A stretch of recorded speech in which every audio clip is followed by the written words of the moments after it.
Hello Malty Mellow Malt Magics, and thank you to Daniel Swank 3378 for that malt mention. Welcome, you whisky curious malt mates, to the bothy somewhere in the Irish Sea, and welcome to Ralphie Review 1002 Extras, where I give you extra information, extra content, extra stuff relating to the topic of quality sipping spirits.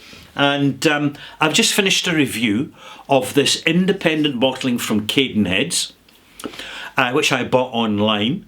Rather expensive to get it posted to me, because Cadens are expensive for postal deliveries. It's just the lie of the land. You either take it or leave it. But in this instance, because I was so curious about this Brazilian whiskey, which is very, very hard to find in the UK, that I went ahead and I bought a bottle, and it's 5 years old. It's cask strength of 56.9%, so a good solid strength there. And Cadenheads have taken the original whiskey, which was rather wood juice rich, from the presence of what seems to be a virgin oak casks, and they recast it for over a year into a fresh ex-Oloroso hogshead, which makes it a particularly dark brown colour. And also, it makes it easier to sell, because even experienced malt mates like ourselves will look at a whiskey and go, oh, look how dark that whiskey is. Oh, it must be so flavoursome. Right? Don't be fooled. Don't be fooled. All whiskies are flavoursome, and some of the most flavoursome whiskies are almost colourless. Almost colourless. Such is the subtlety of the engagement over time in usually an ex-bourbon cask, which doesn't deliver, by its very nature, all these big brown colour notes that you tend to get from the modern, customised, generic sherry cask. Now, I happen to mention to my Patreon subscribers, because I do have a Patreon channel. It's called patreon.com/Ralphie, R-A-L-F-Y. If you want to go and check it out, be my guest. And I have quite a number of subscribers who are real whiskey geeks.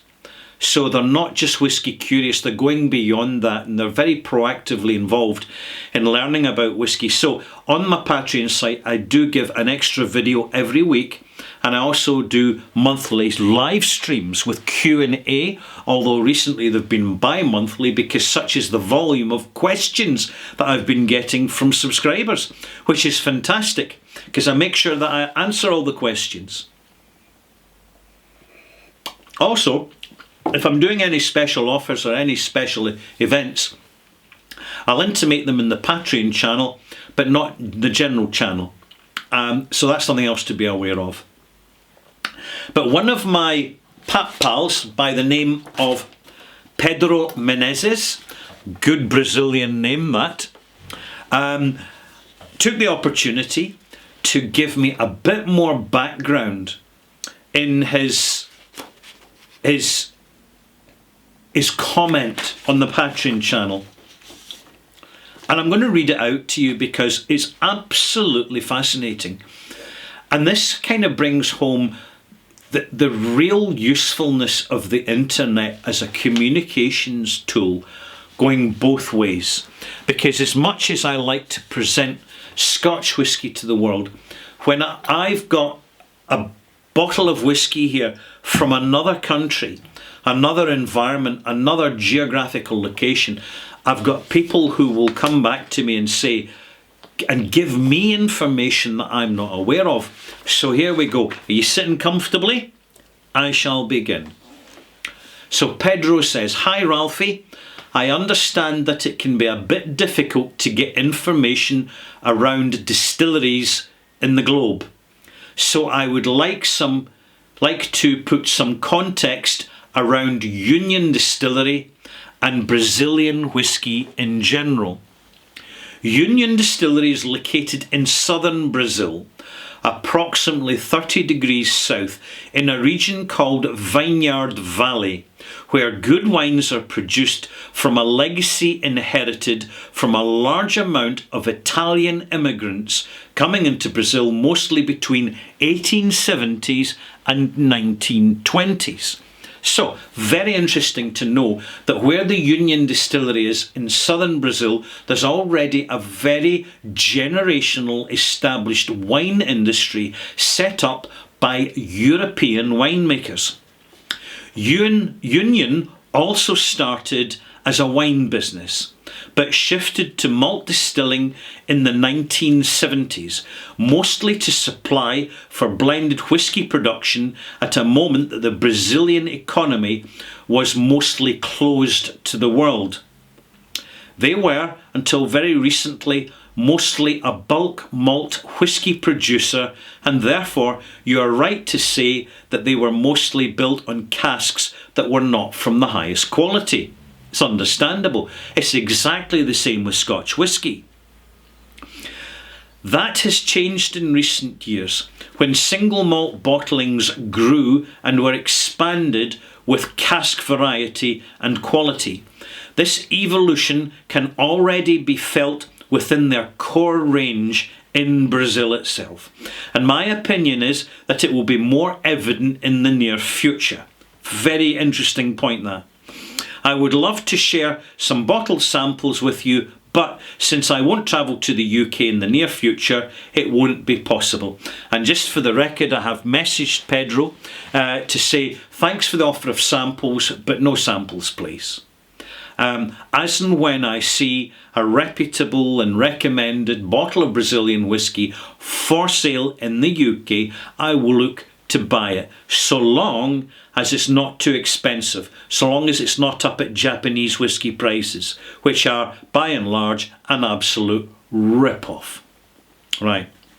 On the theme of Brazilian woods, I'm continuing now back to the message from Pedro. On the theme local Brazilian wood, there are some experiments being made by some distilleries, Union included, but there is a cultural block here.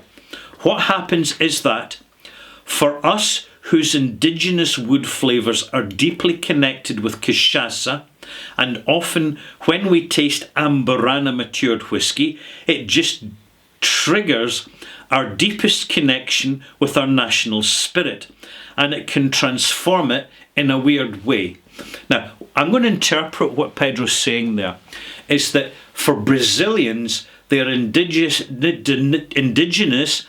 national, familiar, identifiable drink is cachaça, where in Brazil the cachaça spirit, which is like a rum but it's produced in a local fashion, is matured in exotic local woods, including Amburana wood from the Amburana tree.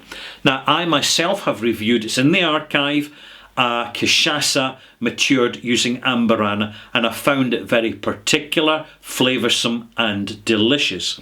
Now, what Pedro is saying is that's fine to have that flavour in your cachaça, but to Brazilians, to have that flavour in a whisky, it's out of place. It's a bit weird.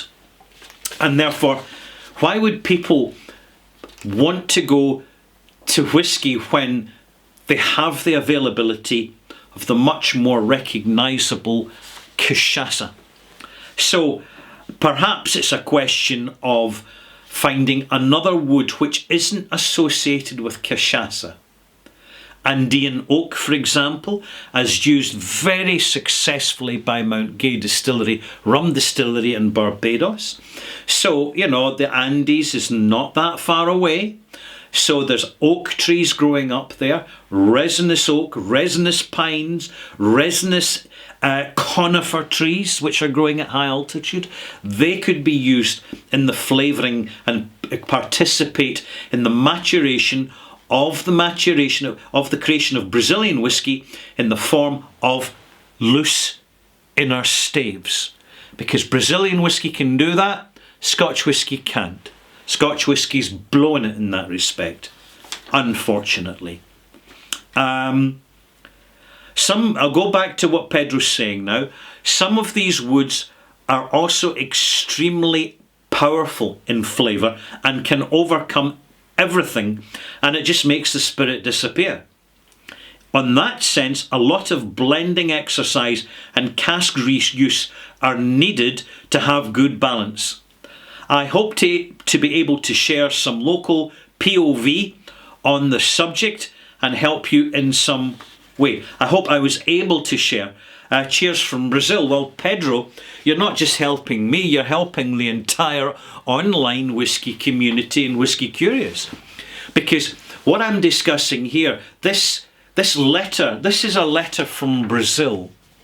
And although it relates specifically to Brazilian whisky, there's a couple of really fascinating points being highlighted here. It's not just the fact that cachaça dominates the palate and the recognisability of Brazilian spirit to Brazilian people, but it's also the fact that distilleries are using local indigenous woods which are so incredibly powerfully flavoured that in fact they have to have maybe one cask of this super wood flavoured spirit and then actually blend it in with casks that are coming from oak or virgin oak or reused oak in order to actually manage the blend on the volume of flavour and the not just the addition of flavour from particularly heavy flavoured woods, which frankly at the moment are unknown to us, but to also manage the successful blending of them